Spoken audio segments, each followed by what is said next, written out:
hal yang bikin terganggu nggak selama menurut? Kalau dari internal mungkin enggak, kebanyakan dari eksternal. Contohnya kayak kawan juga. Sing ganggu gitu. Iya. Menenun itu apa yang abang konsentrasi penuhnya kemana? Kita pola menghasilkan. Abang berpengaruh nggak suasana hati yang misalnya lagi buruk itu terhadap hasil penenunnya, konsentrasinya gimana? Kayaknya iya sih. Pengaruh. Itu biasanya bakal pernah terpecah nggak konsentrasinya karena suasana hatinya yang mungkin lagi buruk gitu? Iya sih Kak. Pernah. Terus gimana kembaliin konsentrasinya lagi? Kalau nyawa kapal yang pergi jalan-jalan tuh 10 sampai 20 menit itu baru balik kembali. Kalau terlalu lama menenun itu apakah konsentrasi abang perlahan menurun atau lama-lama tuh ya pasti konsentrasi akan menurun karena kan lelah. pas biasanya ada pesanan banyak nih bang, itu tuh apakah membuat konsentrasi atau fokus abang terpecah juga enggak selama menenun? Apalagi Kak? Kan misalnya kan lagi banyak pesanan nih, nah, itu tuh biasanya bisa memecah konsentrasi abang atau fokus abang dalam menenun nggak? Bisa pecah udah kebayangkan banyak gitu. Oh, iya. Terus gimana caranya abang mau membalikan konsentrasi tersebut? Kalau ganti sama teman gitu Kak, Gantian sama teman. biar bisa jalan terus kan tenunnya. Kalau dari diri abang sendiri gimana bang? Biar bisa fokus lagi gitu. Lebih fokus lagi ya kerjain aja Kak. Kerja atau melakukan hal-hal lain gitu bang biar bisa fokus lagi gitu. Atau istirahat bentar. Kalau istirahat sebentar dulu pasti Kak. Dalam menenun itu fokus utama abang tuh apa? Dalam polanya kah atau apa?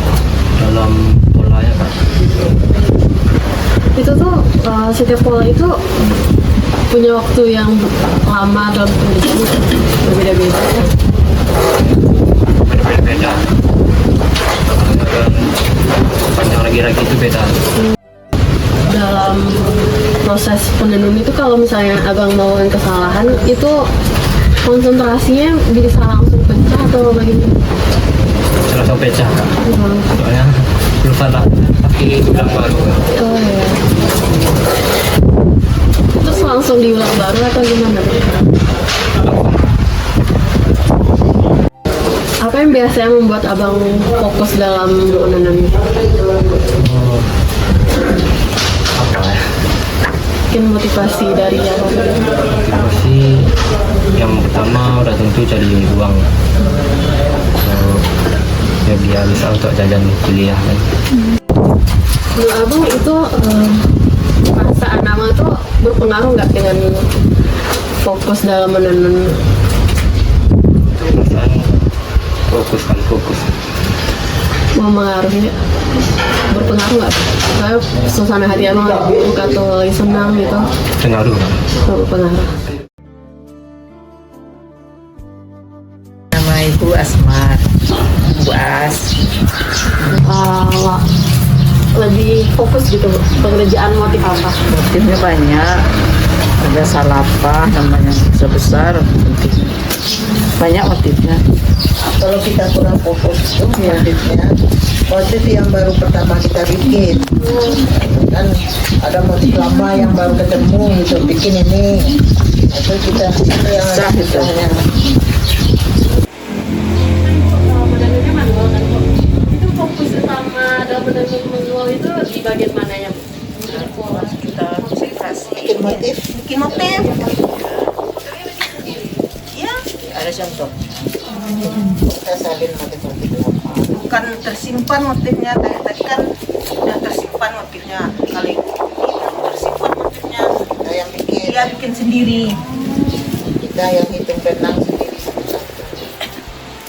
Kalau yang di bawah itu kan udah hitung benang ya sudah ini aja kan sekali. Jadi menenun ini yang bikin motif sendiri manual.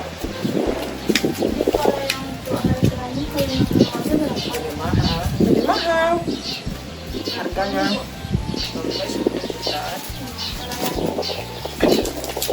Ya tergantung motifnya juga lah. Kalau motifnya sulit Ya sulit harganya.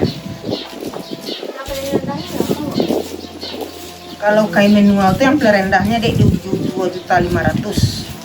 yang biasa Itu yang biasa. Main fokus pada penenun songket di Pandai Sike dapat digambarkan sebagai keadaan konsentrasi yang mendalam, di mana pikiran dan tubuh penenun bekerja selaras untuk menciptakan karya seni yang rumit dan indah. Saat menenun, penenun masuk ke dalam keadaan fokus tinggi yang mengarah ke seluruh perhatian pada alat tenun, benang, dan pola yang sedang dikerjakan. Dalam proses ini, setiap gerakan tangan yang presisi dan mengatur benang yang tepat menjadi hasil dari konsentrasi yang terpusat. Kalau yang di ujung tuh motifnya Selain itu, sampai yang fokus itu juga kan bahannya terlihat dari katun. Ada yang kemampuan bukan sutra, kalau penenun sutra untuk di atas mengabaikan rambut. gangguan dari lingkungan sekitar, Dari harga sehingga 2 juta. mereka dapat mempertahankan konsistensi pola dan ketelitian dalam setiap helai benang. Motifnya agak beda jadi. Bagi penenun, setiap kesalahan kecil bisa berakibat besar pada motif keseluruhan, sehingga mereka harus menjaga pikiran tetap tenang dan terfokus untuk menyelesaikan pekerjaan tanpa tergesa-gesa. Main fokus ini tidak hanya menghasilkan songket berkualitas tinggi, tetapi juga mencerminkan dedikasi dan penghormatan terhadap warisan budaya Pandai Sike. Keadaan ini sering digambarkan sebagai mengalir atau flow, di mana penenun merasa sepenuhnya terlibat dalam aktivitas mereka dengan kesadaran penuh dan rasa puas atas pekerjaan yang dilakukan.